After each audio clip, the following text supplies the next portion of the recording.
Hi, and welcome to today's LinkedIn Live. I am so happy to be here with Ashan Willy, who is the CEO of New Relic.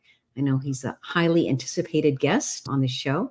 So let me just bring you forward and whoops, that's a little far forward. Let's go here. Thanks for joining us today. Karen, my pleasure. And thanks for having me on this platform. Terrific. So a lot of things to talk about today, but I'd like to start with, you're a new CEO, so I want to get to that sort of I'll say new to New Relic, not a new CEO in general. But I want to start with New Relic's acquisition in mid-23 by Francisco Partners and TPG for $6.5 billion. Typically, when that happens, there's some sort of transition that is in mind. Could you talk a bit about sort of what's going on with that, what the goal was in terms of this acquisition? Yeah, no, happy to do that, Karen. And I am the transition, I suppose. You are the transition. Okay, that's an easy answer. But let's talk to that. Yes, so two private equity firms, Francisco Partners and TPG, both very big players in the software market in general, bought New Relic, as you mentioned, for $6.5 billion. Now, there's a couple of different theses when you go to private equity, and the usual thesis has been, look, private equity buys firms that are struggling, are able to get it to profitability, take sort of cash flow. So that's sort of one thesis. But as you know, Karen, I think in the last few years, private equity has been responsible for over 70% of the transactions. So as the transactions have happened in the market, what they have gone after growth companies. And so they think, hey, the company can grow better outside of the public glare than in the public glare. And that was a theory for New Relic. And so that's the transition for us. Going private, we made some business model changes, and we're able to, the idea is to grow it in the private market outside the public glare. Okay. Yeah. So not having to have the maybe very focused, quarterly focused specifics that happen in the public arena. Yeah. I would just add one more thing there.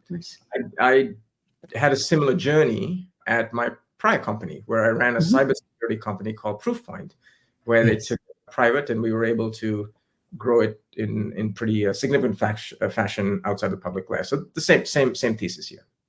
All right. So you've been in your new role here at New Relic for just over 90 days. I'm really curious to hear sort of what have you learned during that time? I imagine you had some expectations coming in, and then there's always reality once you get in the door. So sort of what have you learned, and what are you most excited about in terms of this opportunity? Yeah, maybe I'll start with the second question first. Sure. Because that's what drew me to New Relic. So first, the market that New Relic is in is a growing market. It's a significantly growing market. The market is called an observability market, and I'll explain to the viewers what that means a little bit later. But it's the observability market. It's about 15 to 20 billion, depending on who you talk to, but it's growing to about 37 billion in 2027. So it's growing significantly, and so you've got a great market, and there are several reasons it's growing. The biggest reason it's growing is because more and more companies are making not just 1, 2, 30%, 40%, but all their software applications are moving to the cloud. And that means you've got to observe it. And so that's the reason. So very good market.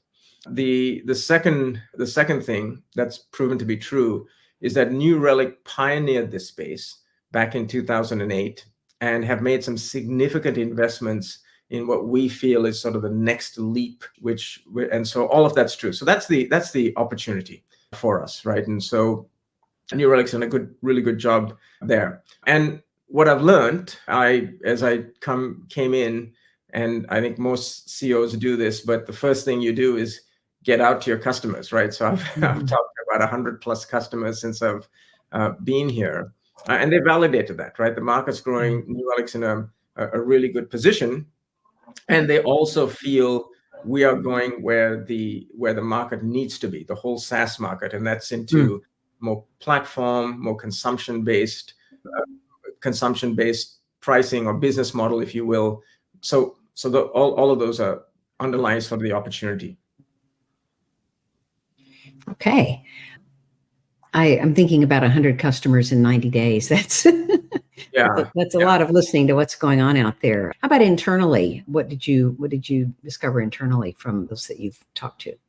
Yeah, so I think internally, a few things I think have happened in New Relic. First, there's a lot of very, very passionate. They call themselves relics, right? We call ourselves relics, right? So it's a funny story on that. If you'll indulge me a little bit. Absolutely, yeah. Yeah, it's you ever heard the old saying, behind every successful American software company are some damn good Canadians. No, but I like it. I just made that up, but it is the founder for us is essentially is a gentleman by the name of Lou Cern, and he started the company. He's Canadian. He started the company in 2008. I think his second company that he started in this space, and the word New Relic was sort of an anagram, right, of his name. And that's how you got to New Relic. And so you had some relics. And the reason I bring this up is, as you asked what I learned internally. I got to spend some time, actually yesterday I was in one of our development centers, and I spent some time with some of the relics who've been here 10 plus years, right? And they're just very passionate about the space. So we've got a very, very passionate group. And internally what I've learned is the company has gone through what I think is a very, very difficult business model change in the public, right? And, you can almost akin it to, when Adobe went from perpetual to subscription, right? They had to kind of, they did it wonderfully, of course, but they signaled to the market. That's a tough transition, right? Yeah. And so New Relic's gone from sort of where we think the next phase is going in this market, which is they've gone from subscription to consumption. And as they've done that in the public eye, so what I've learned internally is they would have done some things differently, but are now at a point where we can kind of explode and unleash as a result. Yeah, I want to pull another thread there without leading us too far afield. So I have a lot of clients who are SaaS clients, and of course, SaaS is like today's modern business model, I think. What is it about consumption that makes it more attractive than sort of a super attractive SaaS model? Yeah, so if you think about, and maybe a couple of analogies on here, right, is when we moved from sort of perpetual to subscription, there was that famous book, Why Buy the Cow When You Can Buy the Milk, right? Yeah. So that was the whole, I pay for something and there were several advantages towards going there, right? I get cloud-based services, I pay on a monthly basis or an annual basis, and so that was sort of the first bit. In subscription, though, you are still paying for things that you may not use, right? So just a very simple analogy is if you subscribe to your set of TV channels, you pay for all of it, regardless of how much you use.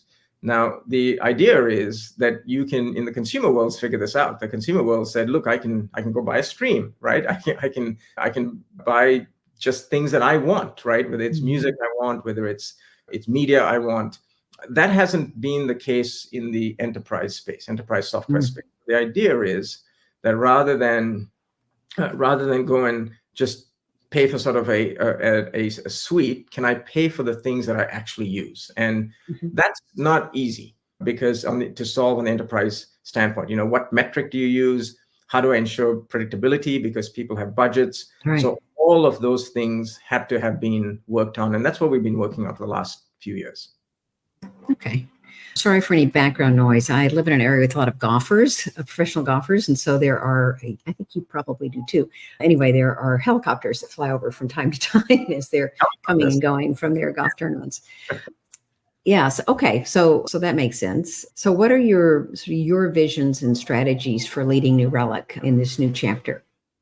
Yeah. So a couple of things. First, let me maybe, if you will, Karen, talk about what observability means, because just to the layperson, I mean, I didn't know what it was, right? I mean, I was involved in it several decades ago, and then so in a nutshell, it's the following, right? If you think about, as more and more companies have become digital, right? Not just the native digital companies, but bricks and mortar, we've moved online.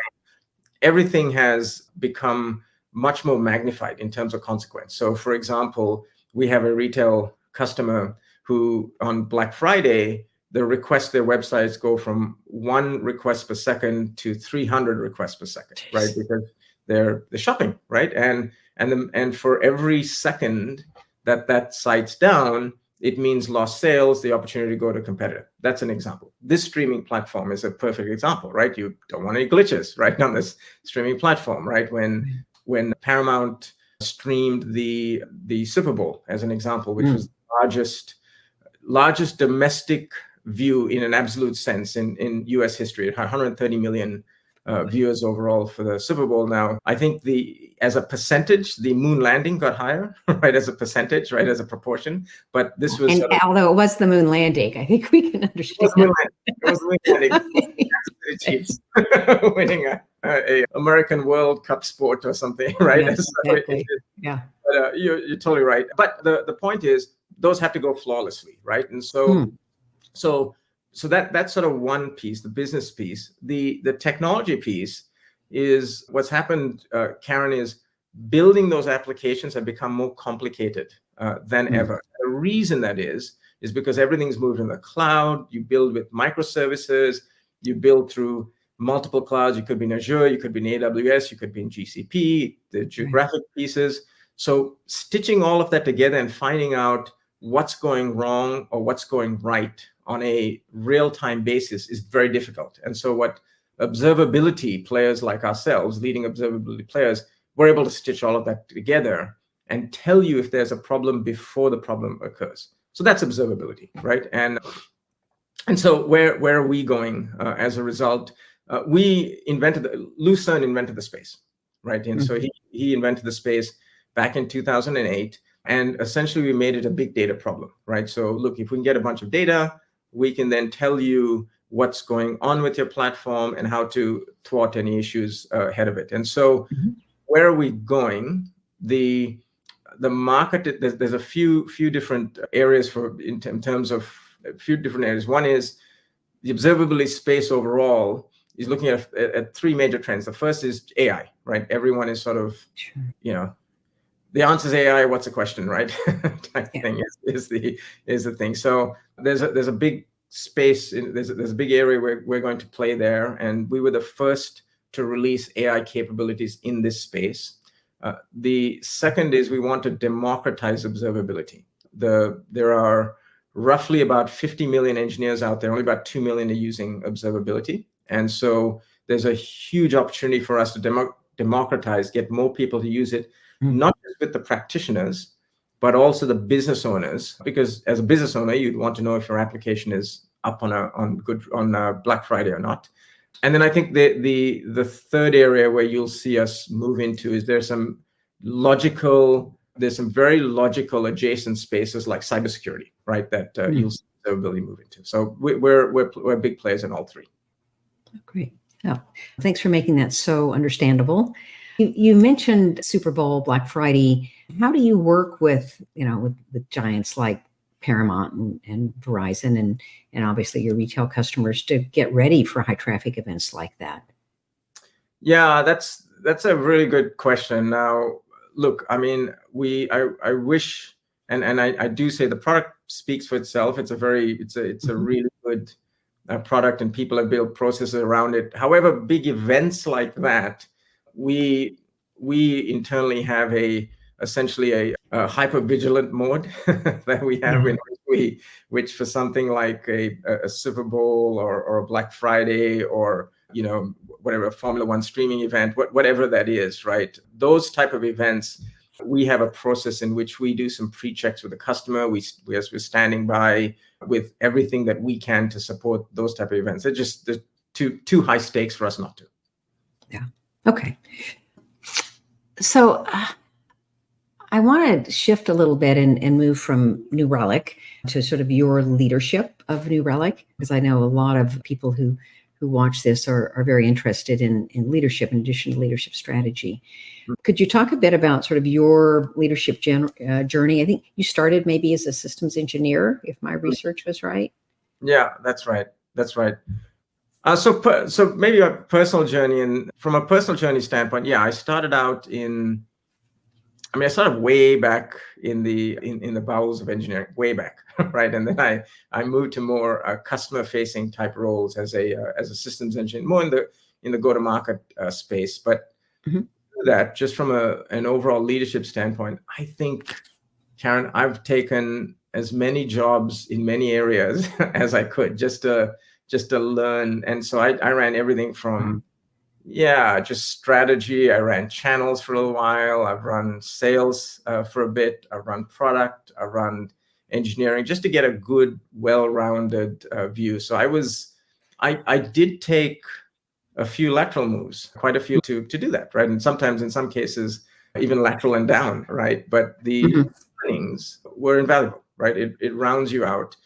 The big thing you learn is you've really got to walk in a person's shoes to understand these Yeah. particular functions. And it is I just a case in point, when I ran sales, I had worked around channels for over a decade, and I thought I knew the job. And then until I took the job and realized, look, what I see is on the tip of the iceberg. There's a whole set of Mm. things that are required. But so my leadership journey has been one of two things. One is I've been able to take a lot of cross-functional type roles. The second is I have moved to different sizes of companies at different at different stages in their maturity. So, I was at big companies like Cisco. So you see what great is, especially early on, right? Where with Cisco, so you saw what great was early on, and you were at Compaq, right? So you saw what great was early on, right? Exactly. Yeah. And that's good. I've spent the last 20 years trying to recreate it. So, Yeah. yeah. Yeah. Once you have an experience like that, good for you. Yeah. And then I've been able to move smaller to mid-sized and smaller across the board, which has allowed me to take all those skills. I know what great is, but I also know what it takes to sort of move from a smaller company to a mid-sized to a bigger company. And so Right. that's also skill, right? All right. I always think it's interesting to hear how people chose their jobs, right? So, because I think someone starting on their leadership career, there are just lots of options, and you're afraid you're going to make a mistake. And I have one client who chose influence, right? He said, I always took the job that would give me the most influence, not the most money. And he ended up as a CEO, and it's a very successful one. And here you've chosen out of sort of becoming more well-rounded, having a broader, better view of the organization. So I'm also curious. Senior leadership, I think one of the most underrated competencies of a good senior leader is the ability to deal with ambiguity. So I think there's this combination of dealing with ambiguity plus a bias for action. So you have to hold this sort of tension of not knowing but needing to do something. How do you deal with that, or how is ambiguity sort of part of your leadership? Yeah, it is. It is, as they say, right? Tough problems roll upwards, right? And so you have to deal with ambiguity. I would say the following, Karen. I think there's a couple of things you have to be able to learn from the past, but not bring the same template and playbook and apply it to every situation. The situation, a different situation, right? I just don't think. I think I've seen a lot of leaders fail in which they've said, look, this is the playbook I applied here. Let me apply the same playbook here without making any adjustments, understanding the environment. So I think the first thing I would say around just dealing with an ambiguity piece is it's important, and maybe just a click back here. I think it's important to find out what makes whatever situation or whatever company special first. It's really important. I use a concept called appreciative inquiry, which is Sure. Yeah. sounds like you're very familiar with, but I have just training. Yeah. But I learned that very early on, and I thought that was just a great technique. Find out all the things that are right about and it just works well. People open up to you, right? When they, because when you have a new person coming in, they're thinking, well, this person's got new ideas, but what made you successful, right? And you kind of go there, and then you can find areas that help. With respect to ambiguity, I think the first thing is you have to be comfortable in getting to a decision that is not going to be always right. You just have to get comfortable with that, but you also have to do the work to understand that you're making the best decision with people you trust, with all the information you have. And then once you make that decision, you play out that decision, but not be afraid to pivot. And I think the key thing for me on that, kind of key learning for me is, if you haven't gone the right direction, the genius is to figure out, well, is it that I'm not executing on that appropriately? Or is it that the decision itself was wrong and I've got to pivot? And that takes a bit of genius on that piece to figure that out, right? But yeah, I mean, that's sort of, it's day to day. It's day to day, right? As you become a CEO, you get an executive leadership, you're paid to deal with that ambiguity. Yeah, exactly. Certainty was left behind. So thanks. It was a very lucid way to describe that. I really appreciate it. Yeah. And so my last question for you, Ashan, has to do with sort of the 2x2 matrix, which up and to the right is the slogan for my consulting business, because that's the spot on the 2x2 matrix where we always want to be. Was there a moment or an event, maybe a job in your career when you knew that you were going to be successful, when you were sort of you knew you were moving up into the right?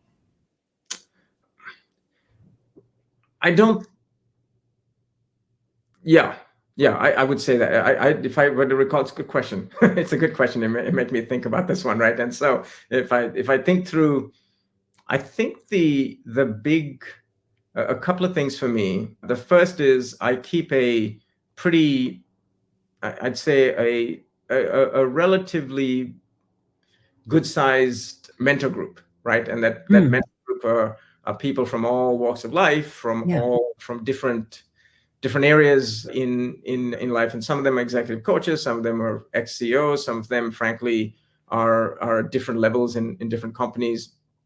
And I think just over time, they have told me, as I talk to them, how I've evolved, right? And then understanding how you've evolved started to make you think that, look, you can be successful, right? I mean, it's you do all of these Myers-Briggs types tests, and they sort of put you in a box here and there, but it sort of assumes that you can't move. I mean, in the 2x2 matrix, it assumes that you can't move from any of that matrix up there. And that's not true at all, right? I mean, we're very adaptable beings, and as long as we sort of learn. And I think that was a big piece from a mentorship group. And then the other thing, Karen, to be just really specific, is when you get you see success, right? You're able to see success in different things, whether it's doubling a company size, whether it's moving into a new market, getting a new acquisition, or any of that sort of little success. When you kind of look back at all those composite success pieces, and you look back and say, well, look, I think I have something here.